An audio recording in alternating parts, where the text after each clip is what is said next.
Hello there. So, I wanted to talk today about the value of going at a slow pace in life, the value of slow and mindful living, with particular focus really for doing this if you live in a city or other urban area, because there's a few videos out there for how to live slowly from people who sort of like live in a cabin in the woods, and that's great. I just think it's obviously, I think it's easier to live at a slower pace when you are in the middle of nowhere. So I just wanted to create a video really of how do you cultivate a slow and mindful way of life if you're living in a fast-paced and chaotic city. How do you cultivate that for yourself? And I speak from experience today. I've been living in a city for quite a number of years now, about 11 years I think. And I found my own way with being able to go at a slow and mindful pace. So yeah, I'd just like to share some insights with you today. I hope you can hear me, by the way, that it's raining. So you might hear some pitter patter on my umbrella. Okay, so yeah, the first tip I suppose is if you're living in a city or a town, is to find your local green spaces. So it might be a park, it might be some hills or woodland. I spend a lot of time in my local park. I'm very fortunate. I've got one right on my doorstep, and I find it really helps, as I said earlier, like nature naturally helps you to slow down. Like, nature's in no hurry really. Everything gets done on time. Nature's just going at its own slow pace. And when we get back in tune with nature, then we can sort of remove ourselves for a bit from the fast-paced chaos of the city. It allows our minds to slow down. We can ground, come back into our bodies, take a few breaths, and come back into our own sense of beingness. Because we all have that in us. We all have the ability to slow down and get in touch with that more mindful way. It's just in this modern society, a lot of people have got caught up in the doing mode, and the slowing down and being and being introspective is not valued as much in this go society. That's focused on constant action and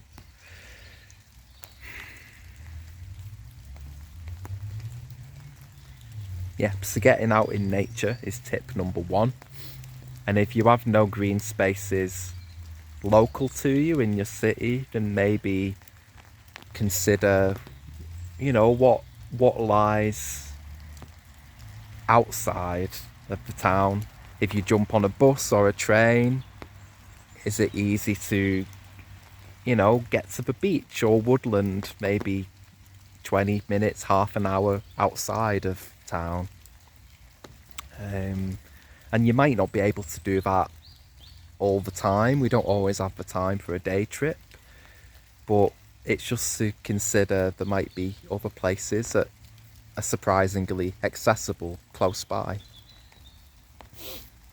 And in addition to this, maybe bring some nature home with you. Bring some green plants, some flowers into your living space. I think that can really help as well to bring the nourishment of nature home with you.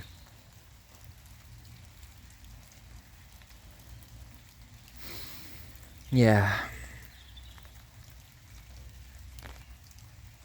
I think practicing mindfulness and meditation can really help as well. So I think meditation naturally helps us to slow down and focus more on the breath.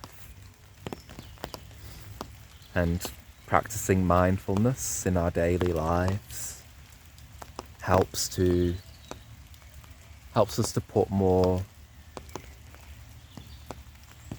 focus, more attention into each little action that we take, whether we're doing the dishes or we're opening a door,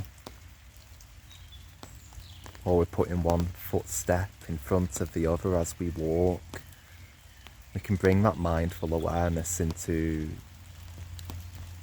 everything that we do.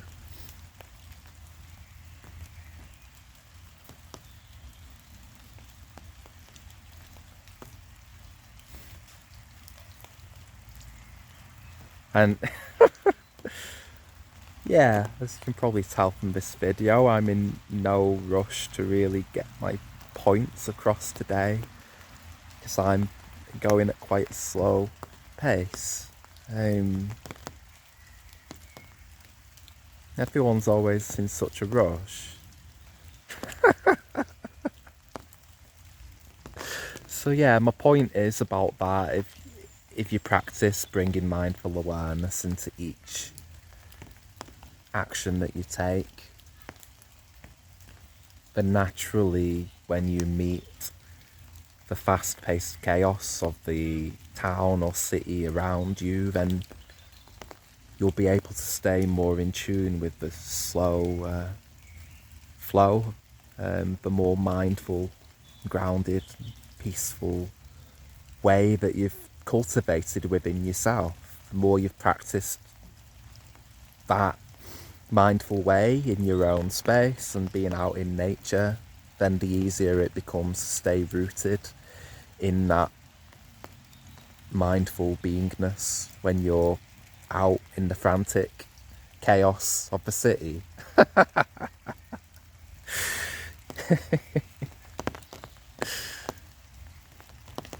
And it's not always easy living in a city. You are going to pick up on bits of ungrounded whirlpools of chaotic energy, busyness or overstimulation, and I think that's why it's good to find the quiet spaces and create that inner peace for yourself. I think also another suggestion would be to find other other people you can connect with, other groups or events that sort of value mindfulness or a slower way of being, you know. There's lots of holistic groups out there which offer such opportunities to slow down and sort of sink into simply being in the present moment, to simply be and relax and come out of doing mode for a bit.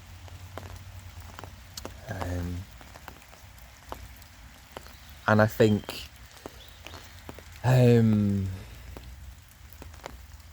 there's a lot of value to slowing down. I think if you're in doing mode too much, it can cause a lot of stress and overwhelm and anxiety and all sorts of imbalances. So I think there's a lot of value to giving yourself that time and that space to slow down and let your system relax and recalibrate, and a chance to integrate any insights that you might need to integrate and process. Just allows time for the system to settle and relax. And if you're not in such a hurry to get to places, if you're not rushing round as much, then you're not caught up as, your body doesn't get as stressed, because you're in that state of easy flow and relaxed awareness. Probably should have shared the benefits at the start of the video, doing things a bit backwards today, but just a few tips how to live slowly and mindfully if you're in a fast-paced, busy city. So I hope the tips have helped.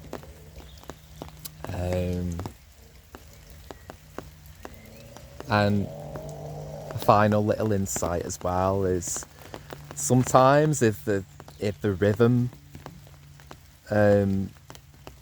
of your environment is chaotic, sometimes the best thing to do is just surrender to it. Either to find your peace in the middle of it, or dance with the chaos, surrender to that rhythm and dance with it. To sort of, how do I say it? Treat the chaos as a meditation in itself, because it can be. That energy of chaos is actually the energy of creativity. It's the energy of creative life force, really. So you can absolutely embody that energy of chaos in the moment and just dance with it. And find your still point in the middle of that storm.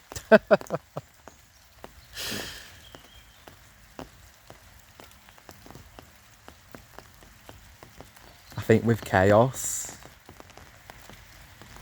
it's to see it as a turbulent ocean. The choppy waters are on the surface.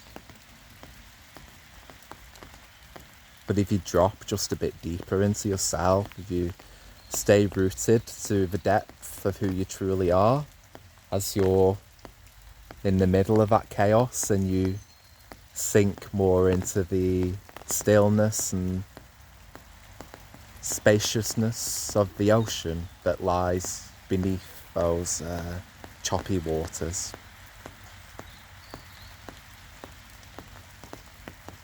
Yeah, that's all I have to say on that. A little bit meandering, but I hope you've gleaned some insight from it. Alright, go well.